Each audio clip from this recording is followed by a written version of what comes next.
Irmãos queridos, nós continuamos a exposição à noite, nos domingos, do livro de Esdras. Hoje, Esdras capítulo 4, os versos de 6 até 24. Esdras capítulo 4, versos de 6 a 24. Por favor, deixe as escrituras abertas aí. Esdras 4, de 6 até 24. Acompanhe, eu não vou ler todo o texto, só até o verso de número 10, e depois daremos sequência na medida da exposição. No princípio do reinado de Assuero, escreveram uma acusação contra os habitantes de Judá e de Jerusalém.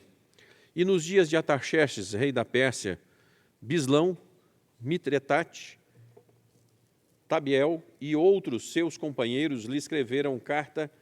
A carta estava escrita em caracteres aramaicos e na língua siríaca. Reum, o comandante de Sinsai, o escrivão, escreveram contra Jerusalém uma carta ao rei Artaxerxes.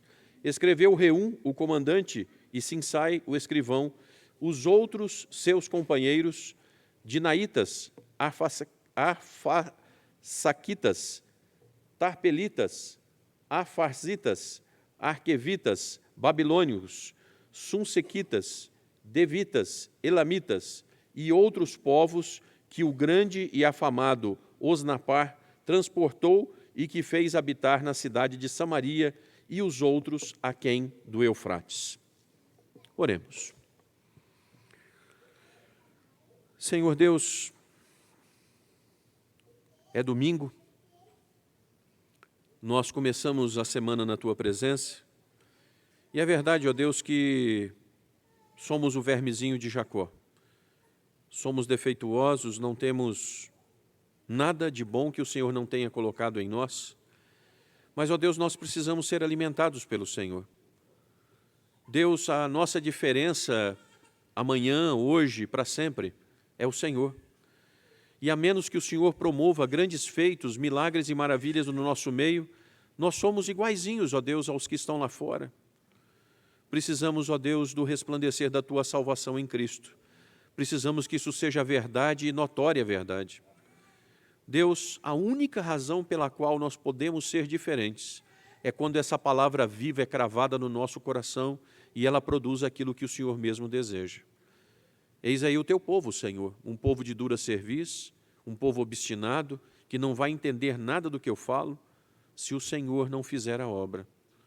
Eis aqui o Teu servo, ó Deus, um incompetente, não sei pregar, não sei como chegar ao coração do Teu povo, mas, ó Deus, nós estamos esperando o Teu milagre, que ele aconteça nessa noite e que nós possamos voltar para casa, ó Deus, com a certeza que o Senhor esteve aqui e de uma forma milagrosa tratou conosco. Abasteça-nos, ó Deus, para Ti mesmo, abasteça-nos, ó Deus, para o louvor da Tua glória mesmo, e opera maravilhas no nosso meio, ó Deus, para Ti mesmo, para o louvor da Tua glória, em nome de Cristo é que oramos. Amém.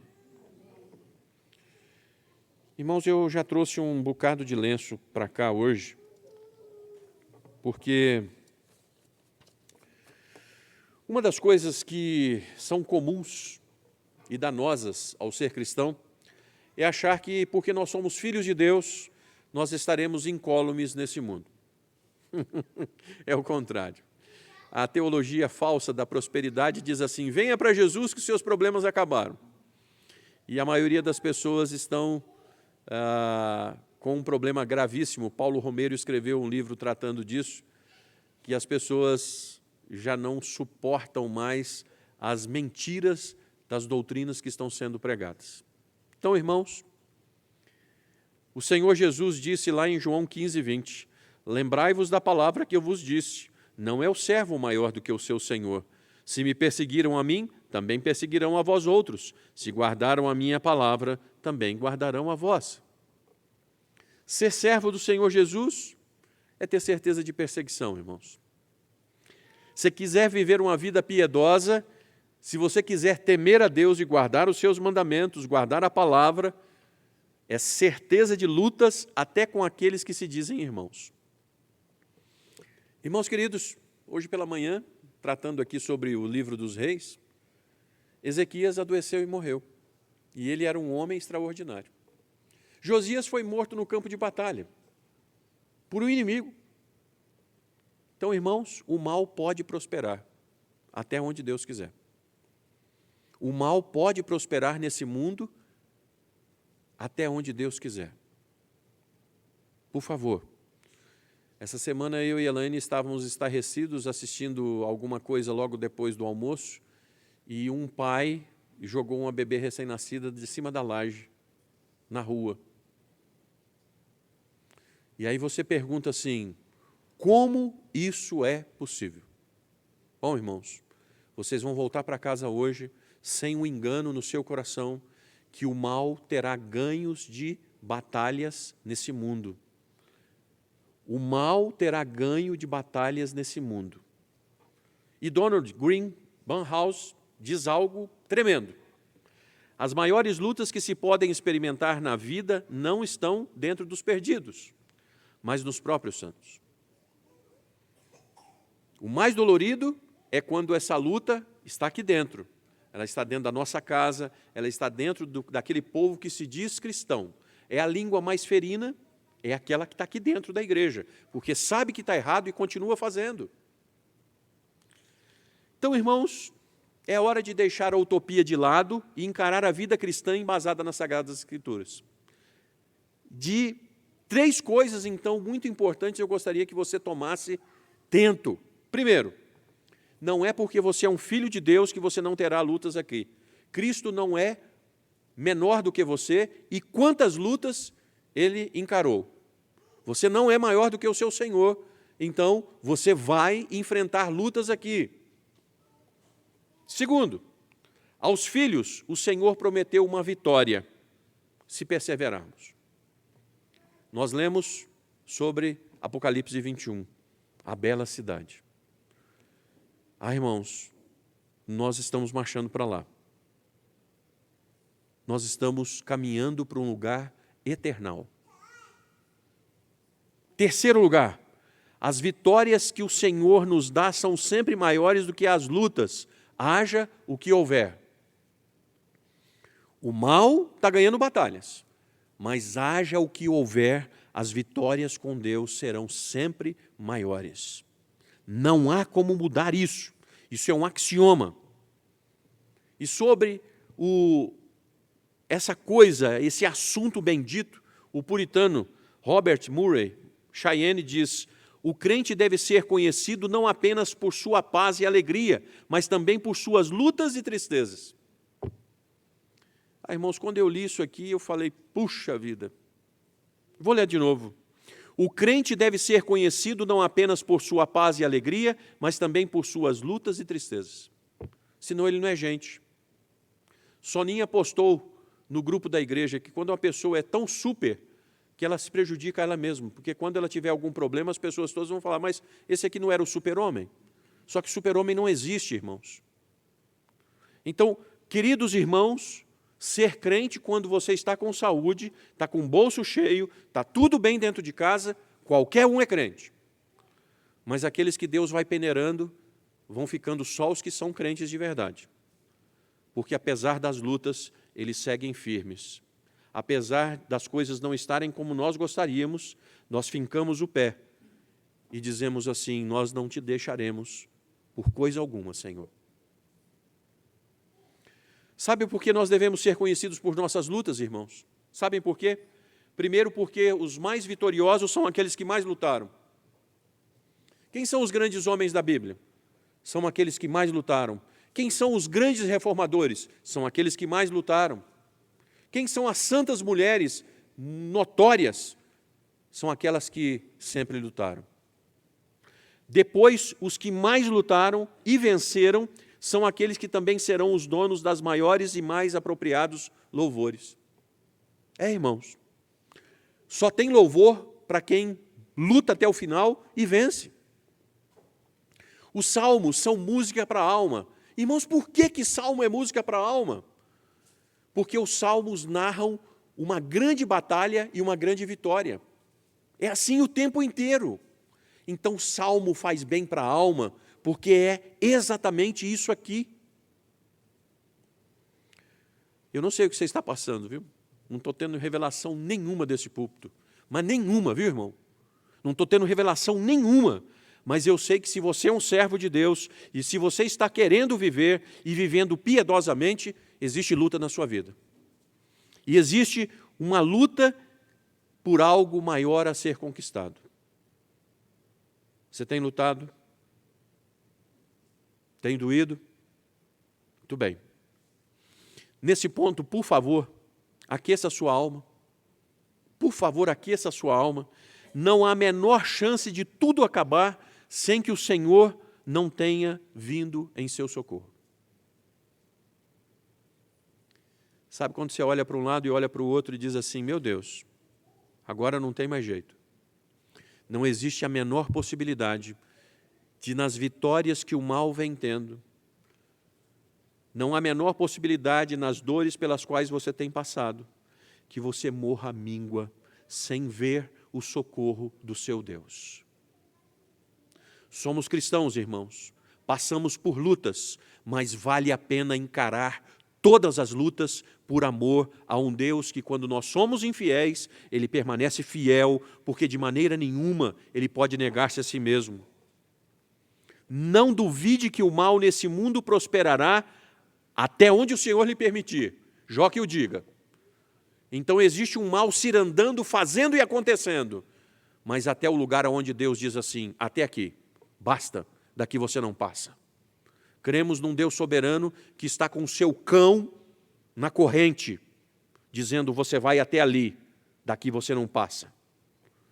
Não duvide que ao vencedor, como dizem todas as cartas do Apocalipse, as 7 igrejas, ao vencedor será dado algo surpreendente. Você no silêncio do seu coração, desse tamanhozinho assim, ó. Mas você pode dizer assim, Senhor, eu quero ser um vencedor pelo Senhor. Eu quero chegar até aquele final, para poder provar do que o Senhor me reservou. Tenho lido das grandes mansões celestiais, tenho lido da bela cidade. Aqueça o seu coração com a certeza, o mal pode até estar hoje, agora, ganhando algumas batalhas, mas a guerra está vencida inexoravelmente pelo seu Senhor Jesus. Caminhemos então pelo texto. Caminhemos pelo texto, irmãos, sob a premissa, o mal pode até prosperar. Não acredite mais, porque o mal eu repreendo, continua repreendendo, que você vai ver. O mal pode até prosperar, podem falar contra e falarão contra. Os versos de 6 a 10, irmãos, nós já lemos. E dizem assim, de forma alternada, irmãos. Vamos ler. No princípio do reinado de Artaxerxes, ou no reinado de Assuero, escreveram uma acusação contra os habitantes de Judá e os de Jerusalém.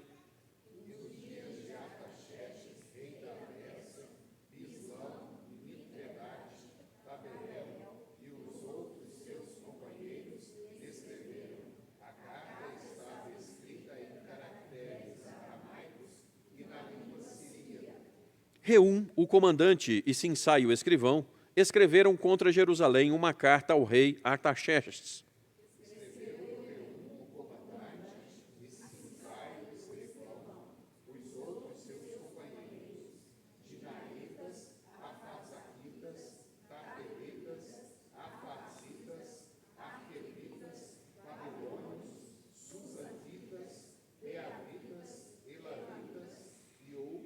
E outros povos que o grande e afamado Osnapar transportou e que fez habitar na cidade de Samaria e outros aquém do Eufrates.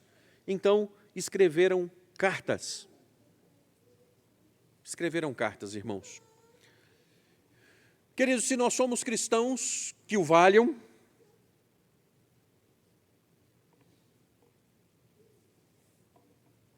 tudo bem. Ninguém fala mal de você.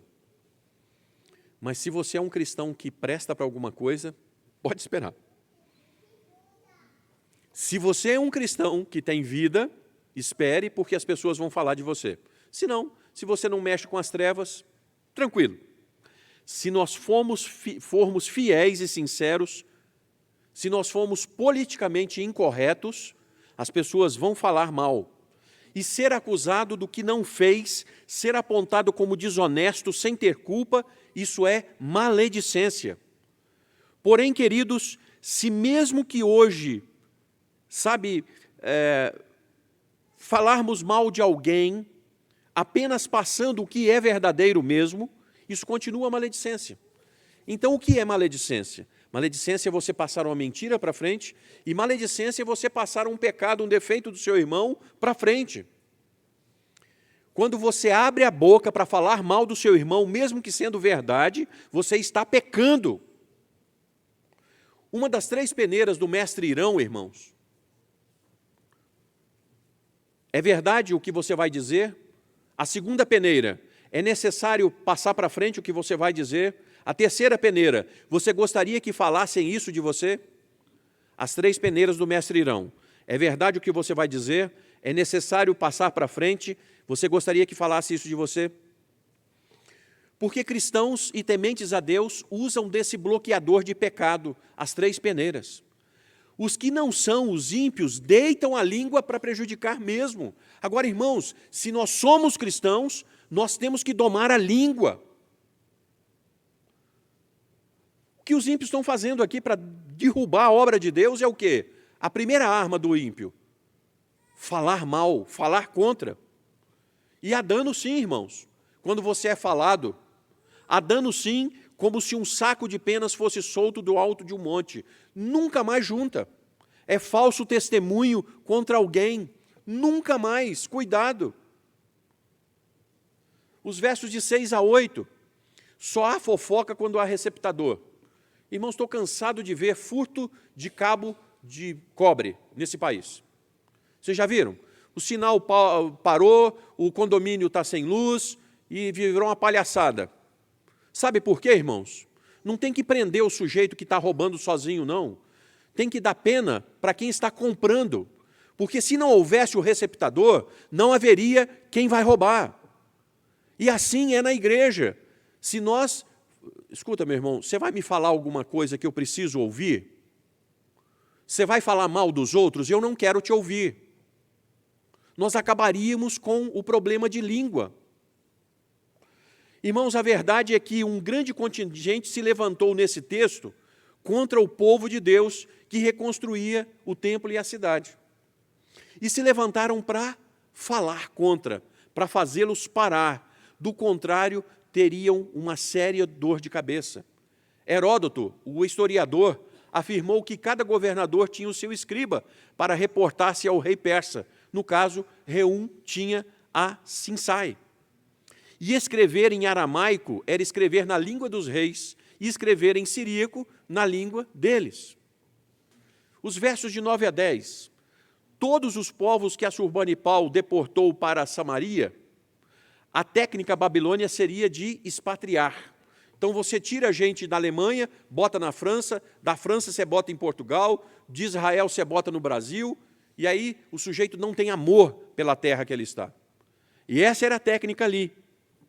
E essa figura histórica que é citada aqui no texto, já anos atrás havia esmagado uma revolta em Elã, dos elamitas de Suzã. Ou seja, era alguém que já tinha experiência com rebeldes. Então era um líder que, vendo o povo de Deus trabalhar, ele começa a lançar a sua língua, o seu dardo inflamado. Vocês percebem?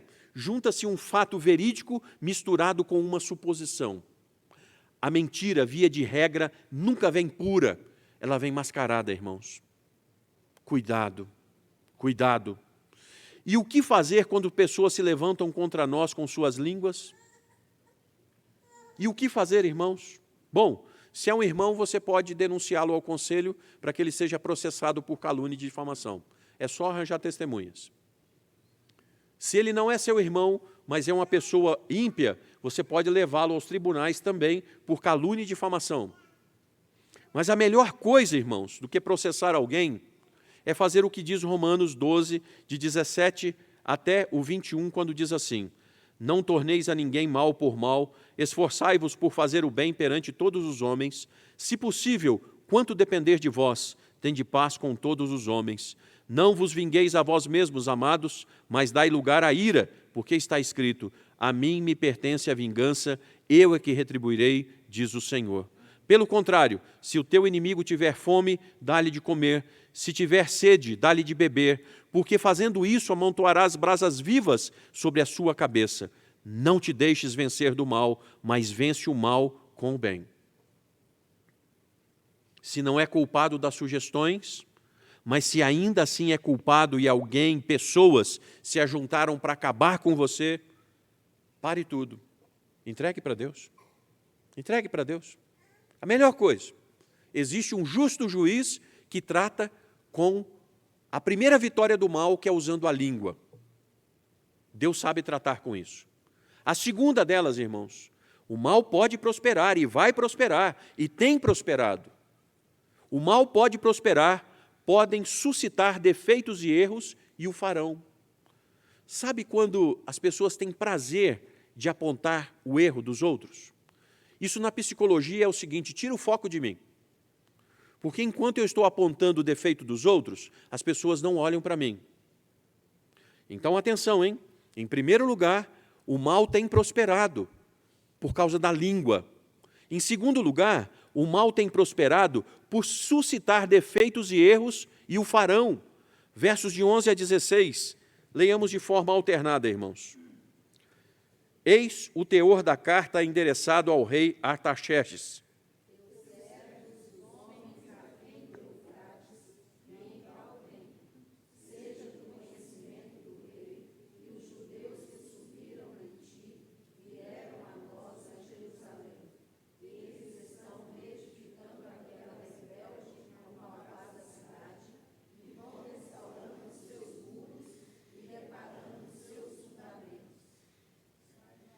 Saiba ainda o rei que, se aquela cidade se reedificar e os muros se restaurarem, eles não pagarão os direitos, os impostos e os pedágios, e assim causarão prejuízos ao rei.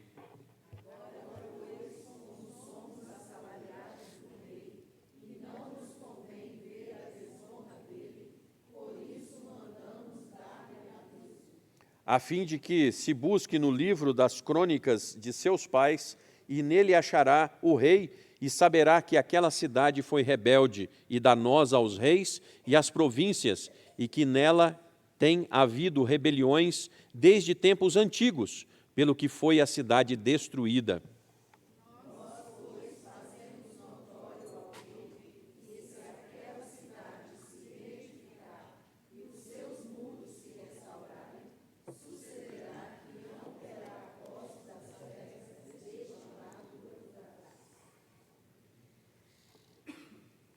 Irmãos, eu tenho caminhado com aconselhamento e não existe coisa mais gostosa do que aconselhamento, porque aconselhamento é discipulado profundo.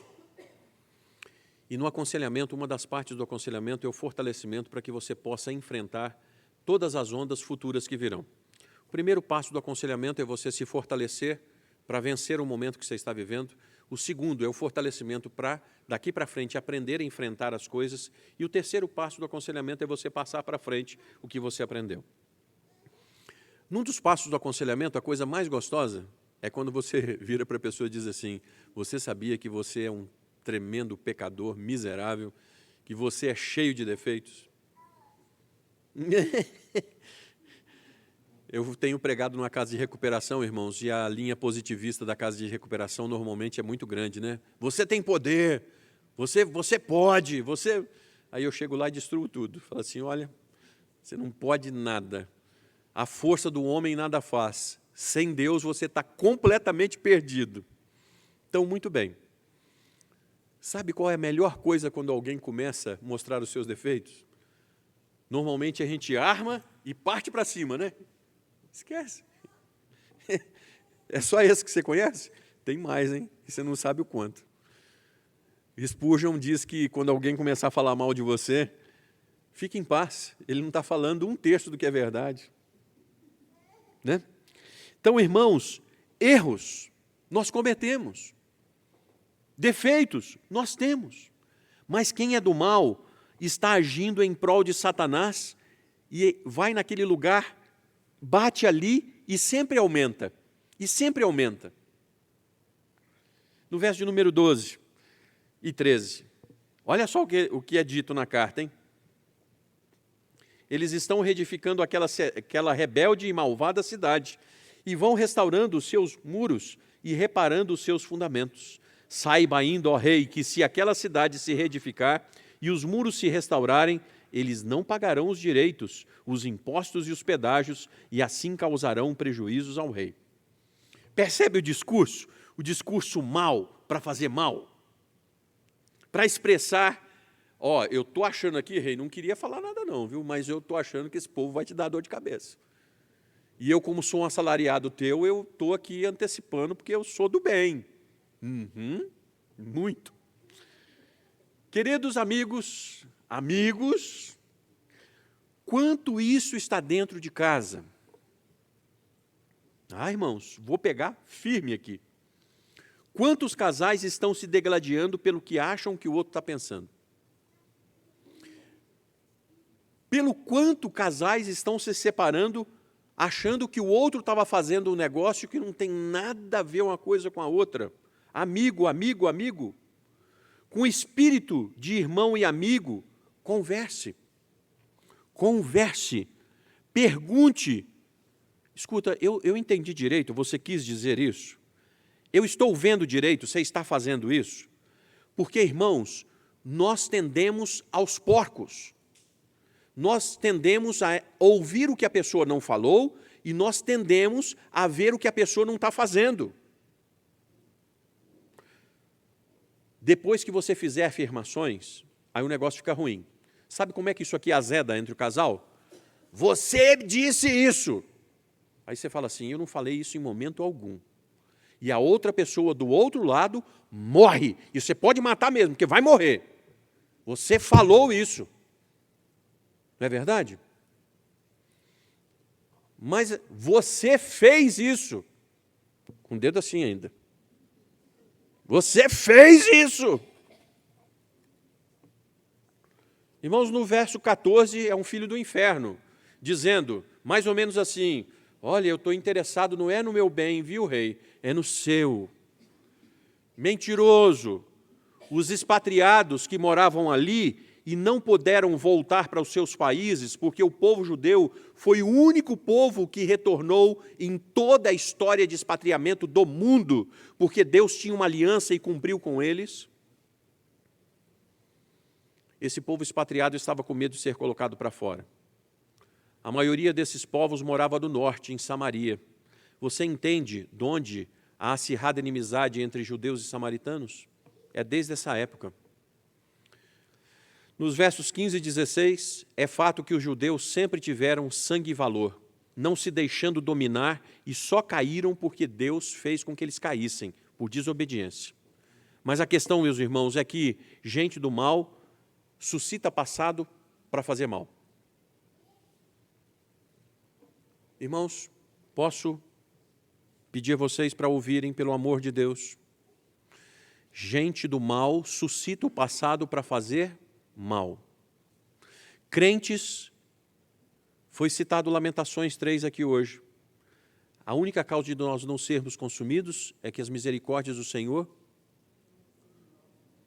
Mas o verso anterior a tudo isso é o seguinte, eu quero trazer à memória o que me pode dar. Esse é um dos maiores segredos da vida cristã. Coloque um dever de casa no seu coração, pelo amor de Deus. Eu quero trazer à memória o que me pode dar esperança.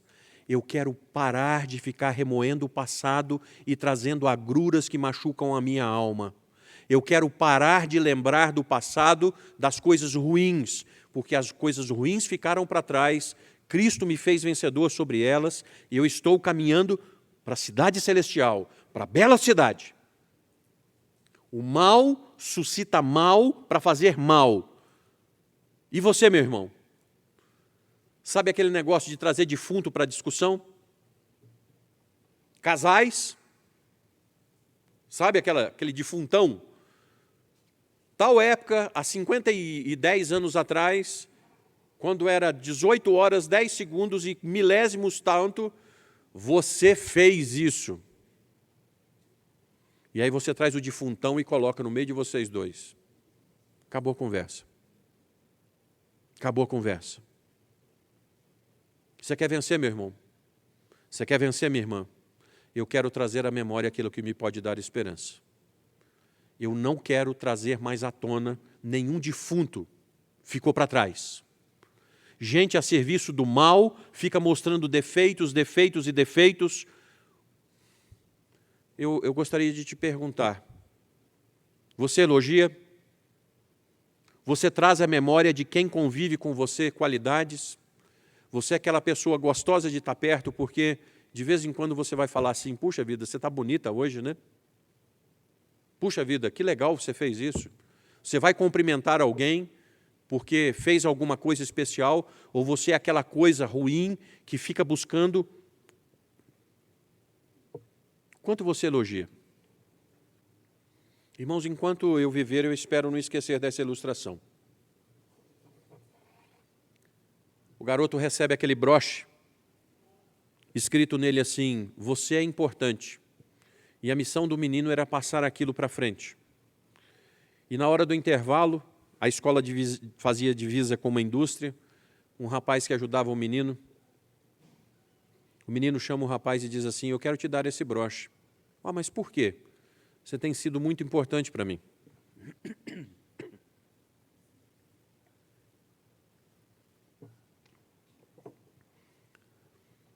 Você tem me ajudado muito. Puxa, muito obrigado. Mas você tem a responsabilidade de passar o broche para frente. O rapaz subiu, o menino subiu. E o rapaz, então, olha para o chefe, aquela cara de bulldog. E ele diz assim, eu vou lá.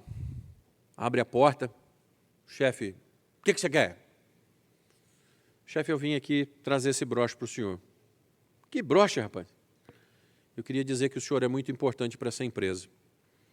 O senhor tem mantido os nossos empregos nessa época de dificuldade. O senhor tem feito com que a empresa prospere e nós temos de onde tirar o sustento. O senhor tem sido muito importante para nós. O homem não sabia se ele enfiava debaixo da mesa ou ele sumia. Mas o rapaz disse para aquele homem, o senhor tem a missão de passar o broche para frente. Naquele dia, aquele homem foi para casa mais cedo. Chegou em casa, a lâmpada do quarto do filho estava acesa. E ele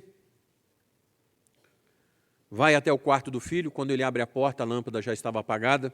Ele liga a luz, o menino desesperado. O que eu fiz, pai? O que eu fiz? Ele diz assim, filho, hoje eu não passei aqui para te repreender. Hoje eu vou sentar na sua cama e vou dizer para você o quanto você é importante para mim. E o pai começou a dizer para aquele menino o quanto ele era importante. Em alguns momentos ele desespera em choro, mete a mão debaixo do travesseiro, onde estava o 38 do pai, dizendo o seguinte, eu ia tirar minha vida. Eu não sabia que eu era importante para alguém. Irmãos, pessoas do mal suscitam mal. Crentes suscitam o bem, irmãos. Crentes são cristãos porque tem a diferença de, ao invés de serem amaldiçoadores, poderem ser abençoadores. Qual foi a última vez que você parou para poder elogiar alguém e dizer o seguinte, aconteça o que acontecer, eu amo você, você é importante para mim. Você faz ideia qual é o tamanho do poder disso? Se o mal ganha batalhas com dardos inflamados, nós ganhamos batalhas, guerras, a guerra inteira pelo poder de Cristo. Quando ele diz assim, você não é nada, mas eu continuo te amando. Quem dos meus braços pode te arrancar? Quem? Irmãos, nós temos uma natureza ranzinza, murmuradora, que é um inferno. nós tendemos a enxergar só as coisas ruins, a valorizar só aquilo que não está dando certo. Nós tendemos ao que é ruim, irmãos. A nossa nova natureza em Cristo nos permite ser pessoas leves, pessoas que trazem alegria. Em terceiro e último lugar, irmãos, o mal pode prosperar. Ele pode nos colocar uns contra os outros e fazer mal ao reino de Deus. Sim, o mal pode prosperar, pode colocar um contra o outro e fazer mal ao reino de Deus. Versos de 17 a 24. Vamos ler alternadamente? Então respondeu o rei a Reum, o comandante, a Sinzai, o escrivão, e aos seus companheiros que habitavam ou que habitam em Samaria, como aos restantes que estão além do rio Eufrates. Paz.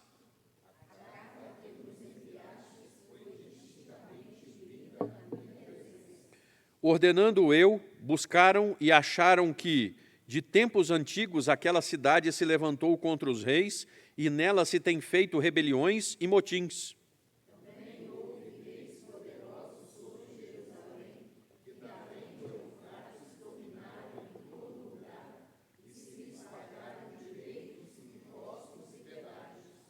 Agora, pois, dai ordem a fim de que aqueles homens parem o trabalho e não se edifiquem aquela cidade, a não ser com autorização minha.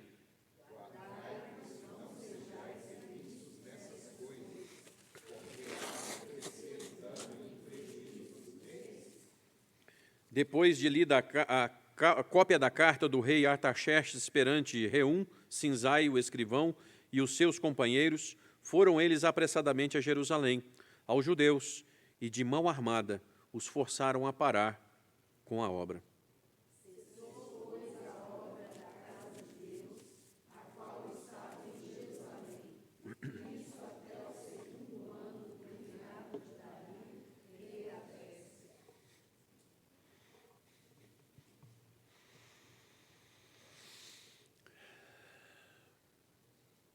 Como é que é possível, né?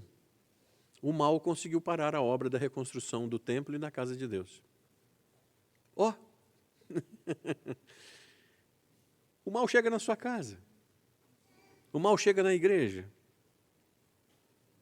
Irmãos, enquanto nós estivermos por aqui, nós vamos ter uma luta renhida. Versos 19 e 20. Realmente a história mostra que esse povo é difícil, viu? O rei falou assim, estive lendo aqui, os judeus são um povo de dura servir mesmo. Agora imagine, se você é um ex-ladrão, um ex-dependente químico que está precisando de força para seguir em frente e refazer a sua vida, e você acha alguém que joga o passado na sua cara o tempo inteiro. Ó, lá no passado você fez isso assim, assim, ó. Né? Imagine um casal que está querendo dar a volta por cima e tem um infeliz que de vez em quando ele vai lá e não larga o que passou de jeito nenhum. Não seja o infeliz do seu casamento, por favor. Não seja o infeliz do seu casamento, por favor. O que passou, passou. Versos 21 e 22. As conversinhas fazem o que elas se propuseram a fazer. Lançar dardos infernais de desconfiança. Ah, irmãos, cuidado com a língua. De novo, com falar mal dos outros, sobretudo dos seus irmãos e líderes da igreja. Se as coisas que você julgam são verdadeiras, menos mal. Mas mesmo assim, não queira que seus irmãos caiam. Ore para que eles fiquem de pé e prosperem. Ore para que os seus irmãos fiquem de pé e prosperem. Todos eles. Mas pior, hein? Se você está levantando falso, abra os seus olhos, hein? A mão de Deus é verdadeira. Versos 23. Eu vou ler o verso 23. Depois de lida a cópia da carta do rei Artaxerxes perante Reum, Sinzai o escrivão e seus companheiros, foram eles apressadamente a Jerusalém, aos judeus, e de mão armada os forçaram a parar com a obra. Os inimigos tiveram a vitória. Tiveram. Eles correram para parar a obra de Deus. Assim será sempre, irmãos. Assim será sempre. Versos 24, eu vou ler o 24 e vocês leiam o verso 7, por favor. Eu vou ler o 24 e vocês leiam o verso 7. Cessou, pois, a obra da casa de Deus, a qual estava em Jerusalém, e isso até o 2º ano do reinado de Dario, rei da Pérsia.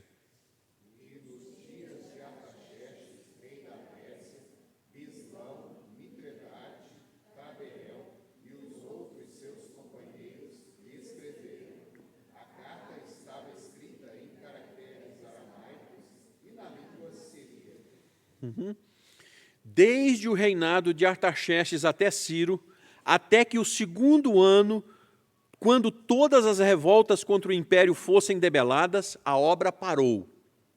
Então, de um rei até o outro, até o 2º ano daquele que estava entrando, até ele botar a casa em ordem, a obra parou. Onde é que Deus estava nesse ínterim, irmãos? Aonde é que Deus estava nesse ínterim? Ele estava levantando Ageu e Zacarias, seus profetas, e o rei Ciro, seu servo, para que reautorizasse o início das obras. A obra pode ser parada, mas ela não pode ser cessada.